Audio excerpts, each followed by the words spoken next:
Hi, my name's Sharon Heard.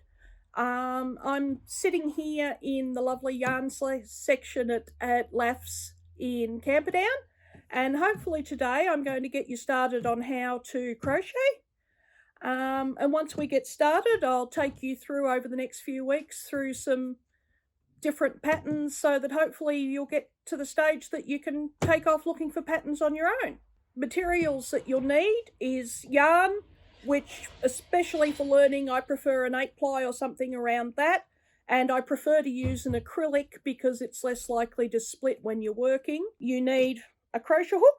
That's my favourite, but they come in a range of different sizes and shape, and scissors and tape measure. We'll be working in UK terms. There's a lot of patterns out there that are in US terms as well, but in the package that you can download, there'll be a conversion chart to show you the different names of the stitches. For an 8-ply yarn, you'll want something around a 4mm hook. You can use a little bit either side of that, but a 4mm is really good for learning. We'll jump into probably the hardest part of learning to crochet is learning how to hold the hook and the yarn. So you can hold the hook like you would a pen.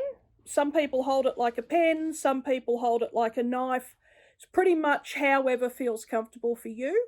And if you do have stiff fingers or mobility problems, hooks like this with a soft touch bigger handle your hands won't get anywhere near as sore or tired using these. For anybody that's knitted, they'll understand tensioning the yarn. You need to keep the yarn between the hands fairly firmly, fairly tight, so that it's easier for the hook to pick it up. For those that have never crocheted before, we'll just start off with a slip knot, and you'll do chain. Now, you'll hold the hook however you decide to hold it. I find I tend to hold different types of hooks different ways. Hold the tail really tight in your fingers, so that's really firm. And in your other hand, some people hook the yarn over their finger. I hook it under, just so long as you've got, again, a tight area between the hook and your finger, because you're going to need to pick the yarn up. So you go under the yarn and around, and you have the hook part of the crochet hook pointing down. So it just picks the yarn up and pulls it back through your loop.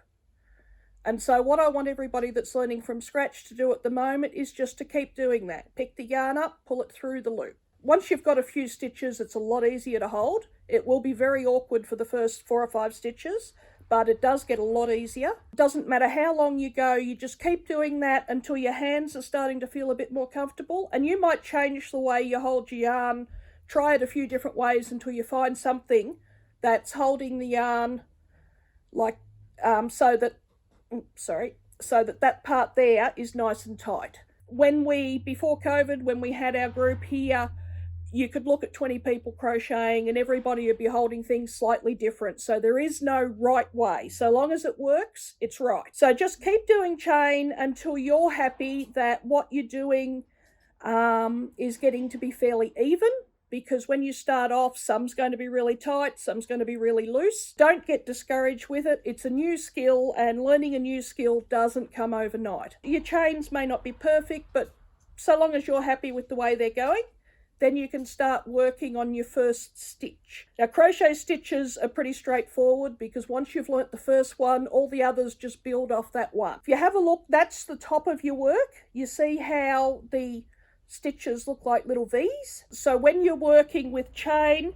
you'll just go into 1/2 of those little V's. So for your first stitch, which is a single crochet, you'll miss the first chain, you'll go into the second one, just pick the yarn up and pull it through, so you've got 2 loops, and then pick the yarn up again and pull it through, and that's your single crochet done. It's as simple as just 2 loops of yarn. So then you can work back along your chain doing single crochets. When you're starting off too, you will miss chain. Sometimes if it pulls a bit, it can be hard to see where the next chain is. Now, when you get to your end of your row, if you just turn around and start to work back, your crochet stitches are all going to pull down towards the start.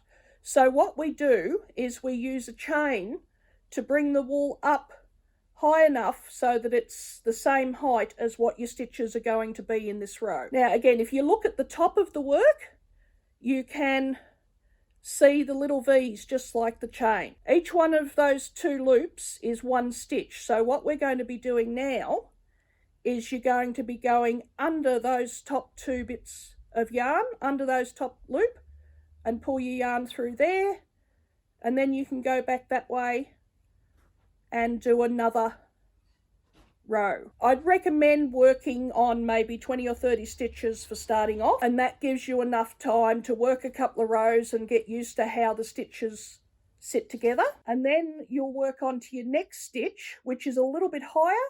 So you'll actually do 2 chain at the start of the row to bring your hook and yarn up a little bit higher. And the only difference with this one, you still go around the yarn the same. You go through the top loops of the stitch before, you pull the yarn through, and that gives you 3 loops on your hook. And for this one, you just go through all 3.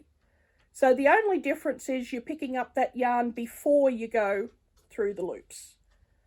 So pull it through, 3 stitches, and there's that one's called a half treble. So again, yarn round, through the loops, pull it back through, and then just through the whole lot. So that's just that one step is the only difference. Now if we get to the end of the row there, we'll go through what I call the main bread and butter stitch, which is a treble. It's treble and single crochet are the ones you'll be using most often. And so this one is 1 step higher again. So for this one, we do 3 chain. You go round the loop the same as before, in there, pick that up. At that point there, it's exactly the same as the half treble you were just doing. But for this, we grab the yarn, go through 2 loops, and then go through 2 loops, and that's your treble done. So you've just got that 1 extra step where you go through 2 and through 2. And you can keep the stitches going as big as you want. You just do an extra yarn round at the start, and then when you're going through 2 and through 2, you just go through 2 again or 2 again, depending on how big your stitches are. We will actually use a double treble in a couple of the patterns. For that one, you do 4 chain at the start because it's the 1 step higher again. Instead of going around once, you go around twice, and then you come down through the top of the previous stitch, pull the yarn through.